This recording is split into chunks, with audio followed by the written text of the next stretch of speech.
Hi friends, my name is के दास, fire and safety trainer. मैं आपको बता रहा हूँ वर्क प्लेस में पोर्टेबल फायर एक्सटिंग्विशर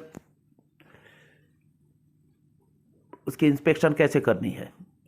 अब जब कभी वर्क प्लेस में होते हैं और जब डिप्लोमा क्वालिफाइड यानी आप कभी जॉब कर रहे हैं या कहीं आपको डिप्लॉयड किया गया है तो आपको ये मालूम होना चाहिए पोर्टेबल फायर एक्सटिंग्विशर जो मैं दिखा रहा हूँ आपको ये स्टोर्ड प्रेशर मॉडल है।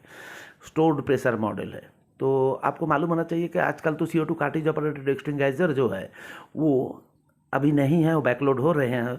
तो पहले कभी हुआ करता था, अभी कुछ एक जगह में है जैसे पेट्रोल पंप वगैरह, ये बहुत सारे इंडस्ट्री ऐसे हैं जो CO2 कार्ट्रिज फिटेड एक्सटिंग्विशर अब भी रखे हुए हैं। तो अभी मैं आपको बता रहा हूँ तो जो अभी आप पोर्टेबल फायर एक्सटिंग्विशर अगर स्टोर प्रेशर को चेक करते हैं, उसके इंस्पेक्शन करते हैं, सेफ्टी इंस्पेक्शन, तो उसको कैसे कैरी आउट करना है तो यू नो अबाउट आपको इंश्योर करना है। मतलब जैसे मैंने आप देख रहे हैं बोर्ड में लिखा, मैंने 1 नंबर पोजीशन चेक करें, मतलब इसकी जो इंस्टॉल किए गए हैं उस जगह में क्या है, सही ऊंचाई में है। 2 नंबर इसकी सेफ्टी सील मतलब टेम्परिंग सील और फिर इसके जो सेफ्टी लॉक सिस्टम वगैरह ये ठीक है।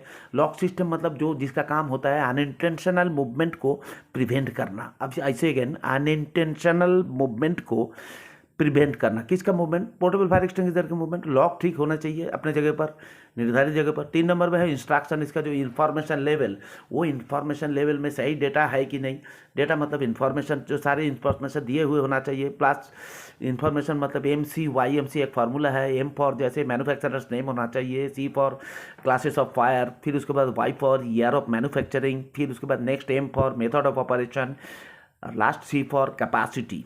ओके, kg या लीटर में होगा तो ये आपको मालूम होना चाहिए। प्लस एक्सटिंग्विशर ये वर्ड भी उसमें लिखे हुए होना चाहिए। नेक्स्ट है 5 नंबर में आप देख रहे हैं, 4 नंबर में देख रहे हैं कि सर्विसेबल कंडीशन में है या नहीं, ये मालूम होना चाहिए। तो इसके लिए आपको पता करना पड़ेगा इसको जो रिफिलिंग टैग है और प्रेशर गेज, रिफिलिंग टैग और प्रेशर गेज ये दोनों चेक करने से आपको पता लग जाए। प्रेशर गेज में अगर ग्रीन देखते हैं आप, अगर इंडिकेटर प्रेशर गेज में ग्रीन दिखाता है तो आप समझ लीजिएगा सर्विसेबल कंडीशन में आप इस्तेमाल के लायक है। ये चीज़ मतलब पोर्टेबल फायर एक्सटिंग्विशर इस्तेमाल के लायक है। और बाएं तरफ अगर दिखाता है इंडिकेटर तो अब आप समझ लीजिए कि इसमें हो सकता है कि इसको रिफिल करने की ज़रूरत है, मतलब इसमें नाइट्रोजन जो भरे गए हैं वो सफिशिएंट ना हो, मतलब एडिक्वेट ना हो। और राइट साइड में दिखाते हैं तो आप गलती से भी उसको इस्तेमाल नहीं करना है। क्यों? क्योंकि वो कभी फट भी सकता है कि ओवर चार्ज है यानी ओवर प्रेशर है, तो उसको इस्तेमाल नहीं करना। तो मेरा मतलब है आप सिर्फ जो ग्रीन कलर में दिखाते हैं तभी आप इस्तेमाल कर लो। तो इस्तेमाल करने से पहले यानी अप्लाई करने से पहले, एक्सटिंगाइज करने से पहले ज़रूर एक बार इंफॉर्मेशन लेवल और प्रेशर गेज को चेक करें। 6 नंबर में है, 5 नंबर में है विजिबल कंडीशन में है नहीं, जहाँ भी लगा हो ये दिखाई देना चाहिए, हिडन नहीं होना चाहिए। 6 नंबर में एक्सेसिबल, एक्सेसिबल मतलब जहां आप दौड़ कर ताकि पोर्टेबल फायर एक्सटिंग्विशर तक पहुंच जाए आसानी से। इतनी ऊंचाई में नहीं होना चाहिए, सही जगह में होना चाहिए ताकि आसानी से खोल भी पाओ, 1-2 बार प्रैक्टिस भी करवाओ वर्क प्लेस में लोगों को। इसका भी कंपटीशन टाइप तब अरेंज किया जा सकता है।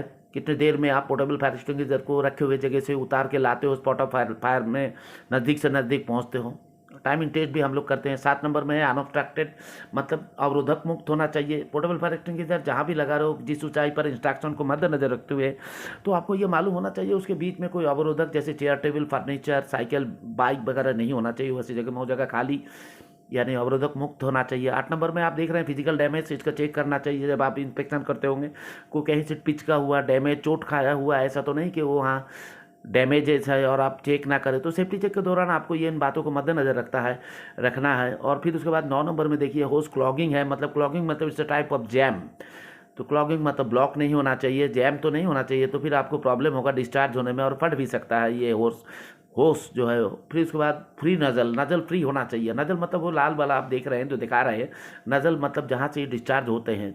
समझ में आ रहा है? ये जो ABC आप एक्सटिंग्विशर देख रहे हैं ये ABC पाउडर वाला है और ये स्टोर्ड प्रेशर मॉडल है। फिर एक बार बोलूँ, ये जो एक्सटिंग्विशर आपसे सामने देख रहे हैं, मैं के दास बोल रहा हूँ मास की तरफ से, ये ABC एक्सटिंग्विशर है। मतलब A for solid fire, B for liquid fire और C फॉर गैसियस फायर। इन तीनों फायर के ऊपर से आप बेधड़क मार सकते हैं।